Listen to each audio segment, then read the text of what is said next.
എത്ര നേരമായടേ? സാറിന് എന്നെ മനസ്സിലായ? ഞാൻ സാറിന്റെ ക്ലാസ്സിൽ പഠിച്ചിട്ടുണ്ട്. 10ാം ക്ലാസ്സിൽ പഠിക്കുമ്പോൾ ബാക്ക് ബെഞ്ചിലുണ്ടായിരുന്നു അരുണ്. അതാണ് നിന്നെ കണ്ടപ്പോൾ എനിക്കൊരു മോഹപരിചയം. നിനക്ക് വർക്ക്ഷോപ്പ് പണിയില്ലേ? പഠിക്കാൻ വിട്ടപ്പോൾ പഠിക്കുന്നു പറഞ്ഞു.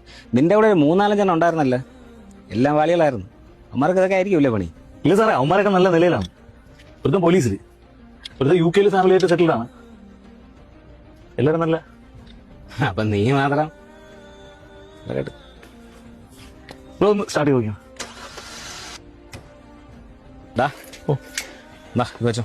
അയ്യോ സാറേ വേണ്ട. എടാ നിന്റെ തൊഴിലല്ലേ, നീ ഇത് വാങ്ങ്. ഞാൻ നിന്നെ പഠിപ്പിച്ച മാഷാണെന്ന് നോക്കണ്ട. അയ്യോ സാറേ, ശരിക്കും എന്റെ ജോലി ഇതല്ല സാറേ. അതുകൊണ്ടാണ് ഞാൻ പൈസ വാങ്ങിക്കാത്തത്.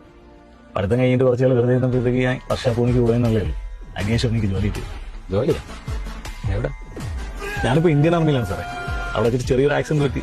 അപ്പോൾ ട്രീറ്റ്മെന്റ് വേണ്ടിയിട്ട് നാട്ടിലോട്ട് വന്നു. അടുത്ത ആഴ്ച ഞാൻ തിരിച്ചു.